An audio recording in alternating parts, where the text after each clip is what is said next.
Good morning and welcome to our Lenten morning devotion for March 4th, 2023. It's good to have you join us this morning on this Saturday. As we gather and prepare for our time together, I invite you, if it's been your practice, to light a candle as a reminder that God is with us in a special way when we meet together in worship or prayer or even in service. I want to read for you today Psalm 121. I'll be reading today from the Common English Bible, so it's a little bit of a different translation.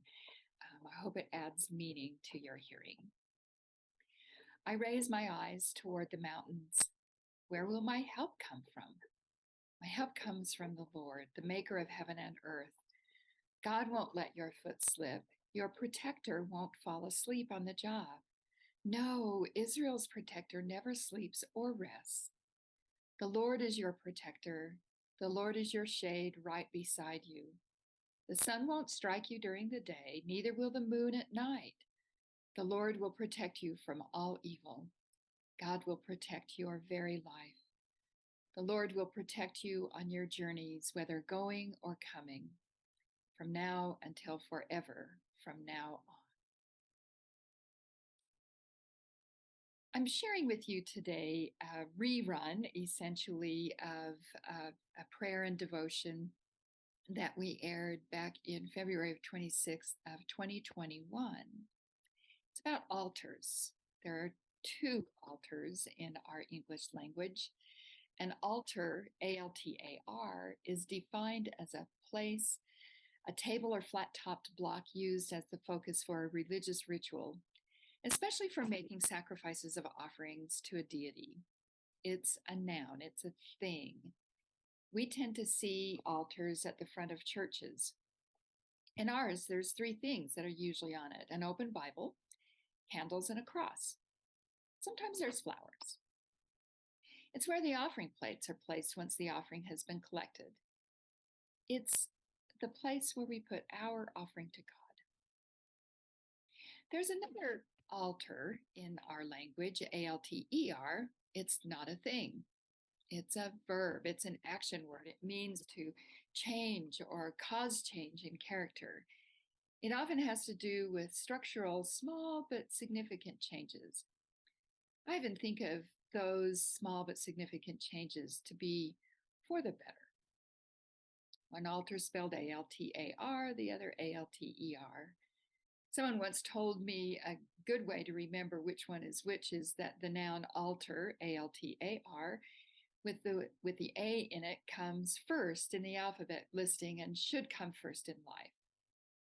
There wasn't an explanation about why the other altar, A-L-T-E-R, should come second, other than if one comes first, well, the other comes second by default. And that's what I've stuck with for years. And then when I was spending time with the story about Abram, I changed my mind a little bit. In our faith ancestry story, Abram's a big deal. Abram lived a long, long time ago when there weren't many generations upon the earth. One day, God told Abram to leave the place where he was living and go to a different place, a place where Abram did not know, but that God would show him.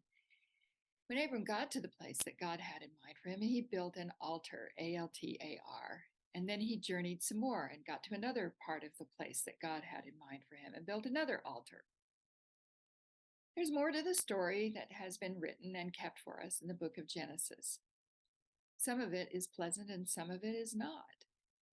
But I got thinking about the relationship of those two words that sound the same but have different meanings, altar and altar.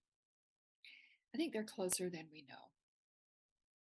In the ancient days, when people experienced something good or important, they built an altar, A-L-T-A-R, and worshiped God.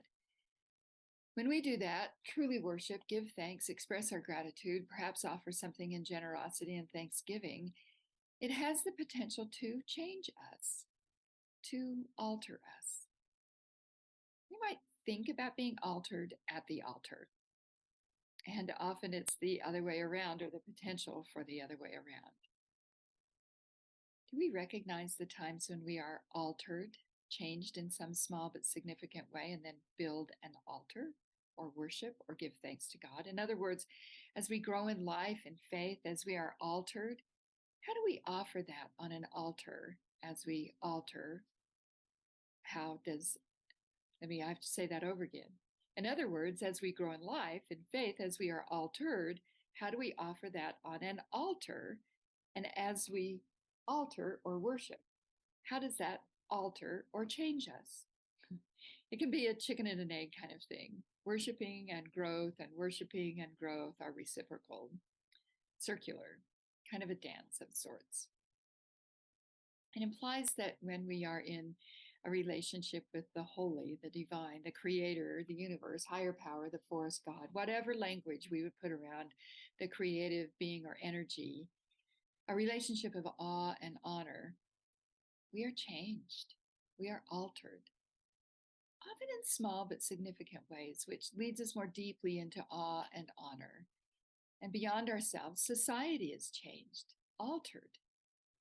When our growth is connected clearly in a devotional relationship with God, society is altered. It's changed in small but significant ways for the good of all. We may not be building altars with every alteration, but I invite us to pause in our sojourning to make an offering of gratitude and awareness from time to time. May these times of prayer and devotion be an opportunity to do so. I invite you to join with me in prayer. God of the stories of our faith and life, we rejoice in the gift of the tales of our ancestors. We relish in the joy of the story of rainbows after the flood and the one about naming all the animals. These stories bless our early days with fascination. We know, oh God, that there's much more to the message of these stories than we knew as children. We seek your spirit to walk with us into the stories more deeply so we can recognize you at work in ways that are relevant for us throughout our lives. We bring to you in this time of prayer an altar in our souls where we can offer the gift of our prayers and our lives. We raise them to you in gratitude for your guiding spirit, your healing essence, your challenging message of love and justice. As we pray, we open ourselves up to being altered by the same, your guiding spirit, your healing essence, your challenging message of love and justice. We pray this day for those whose lives are altered by warfare and violence, for those whose lives are put at risk by the decisions of powers beyond their control, for the children who flee homelands devastated by corruption, for the parents who release them from the journey alone out on the desperate and with deep hope, for those who receive them along the way to welcome them out of compassion and not fear. We pray for those whose lives are tragically impacted by legislative decisions, for those whose very existence as ones created by you is threatened because of misinformation and fear. We pray for those who seek not privilege, but equality. We give thanks for those who rise to speak and inform and inspire. We pray for your spirit of justice to prevail. We pray for those who are recovering from illness, surgery, injury, addiction. We pray for those who live with long-term effects of trauma. We pray for those who live in a world of abuse and neglect. We offer the prayers that we carry in our soul in a time of quiet.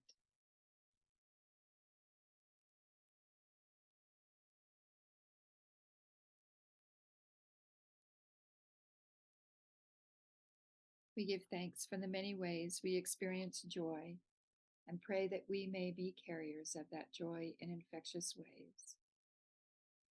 We pray in the name of the one who sojourns with us through this life and the next. Amen. And so as you go forth into this day, pray that God goes with you. If you have lit a candle, as you extinguish that flame, watch as the smoke goes into the room and know that God goes with you as you go. Have a good day and go in peace.